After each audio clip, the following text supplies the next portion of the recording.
Hey guys, welcome back to my channel. আজকের ব্লগটা হতে চলেছে let's go to my favourite প্লেসের এপিসোড 2। আর আজ আমি যে জায়গাটায় তোমাদের নিয়ে যাব সেই জায়গাটা আমার কাছে ভীষণই স্পেশাল, কারণ এই জায়গাটা আমার ভালো দিন যেরকম দেখেছে আমার খারাপ দিনও দেখেছে। সো চলো যাওয়া যাক আমার আজকের আরেকটা ফেভারিট প্লেসে। যেদিন এই জায়গাটায় যাচ্ছিলাম সেদিন ছিল অসম্ভব গরম। রোদের তেজ কমার পর বিকেল হতেই যখন এই দুপাশে জঙ্গলের মাঝে সরু রাস্তা দিয়ে পেরোচ্ছিলাম, তখন মনে হচ্ছিল এই রাস্তাটা যেন আর শেষ না হয়। Sometimes I feel the simplest paths lead to the most peaceful places. যত এই রাস্তাটা দিয়ে এগোতে থাকি একটা হালকা ঠান্ডা হাওয়া ফিল হতে থাকে এত গাছপালার জন্য, যেটা এই গরমে একটু হলেও কিন্তু রিলিফ দেয়। চারপাশে সবুজের মাঝে উকি দিচ্ছিল এক টুকরো নীল আকাশ। It's like stepping into a completely different world.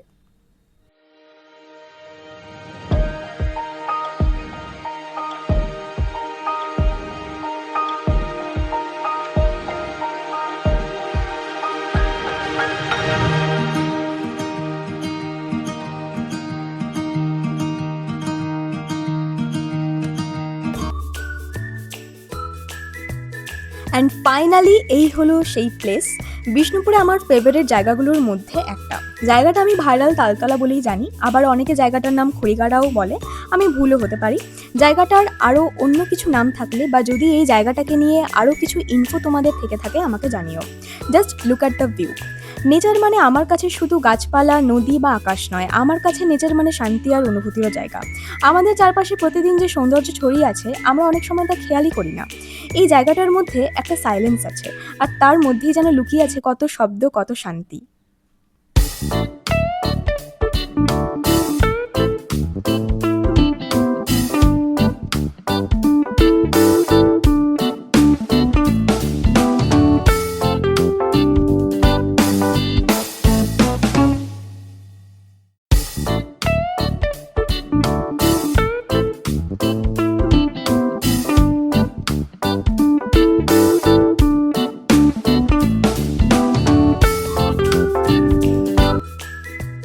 Video করতে করতে কিছু বুঝে ওঠার আগেই হঠাৎ আকাশে মেঘ করে উঠলো, আর তার সাথে বৃষ্টি হওয়ার আগে সেই মিষ্টি হাওয়াটা, যে হাওয়াটা শান্ত কিন্তু ভারী।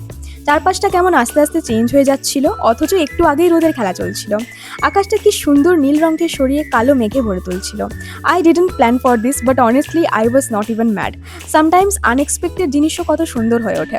Life is kind of like this weather, it changes when you least expect it, but maybe that's what makes it special.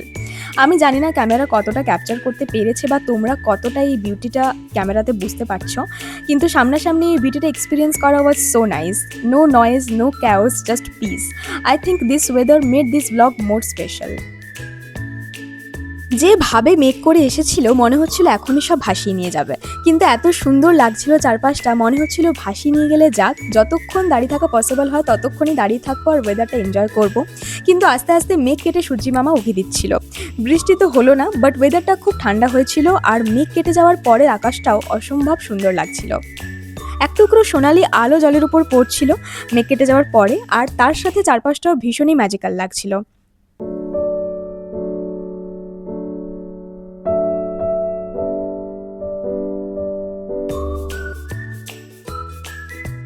বৃষ্টি না হয়ে কালো মেঘ কেটে যাওয়ার পরের যে ওয়েদার, সেটারও কিন্তু একটা আলাদা সৌন্দর্য আছে। যাই হোক, বলতে না বলতেই টিপ করে বৃষ্টি নেমে গেছিলো। ওখানে আর দাঁড়িয়ে না থেকে আমরা বেরিয়ে পড়েছিলাম, কারণ বৃষ্টি এবার বাড়ছিল আস্তে আস্তে। যাই হোক, তারপর ঢুকে গেছিলাম চা খেতে। I don't need anything fancy, বাইরে বৃষ্টি আর তার সাথে চা, and I will be happy. আর ভিডিও শেষে কিছু কথা না বললেই নয়, সেদিন আমি প্ল্যান করেছিলাম let's go to my favourite প্লেসের উপর ব্লগ বানাবো, ভিডিও বানাবো, কিন্তু সাডেনলি ওয়েদার চেঞ্জ হয়ে আমার let's go to my favourite প্লেসের blogging plan turned into a beautiful rainy afternoon. আর যেটা খারাপ নয়, ভিডিওটার বিউটি বরং আরও 100 গুণ বাড়িয়ে তুলেছিল।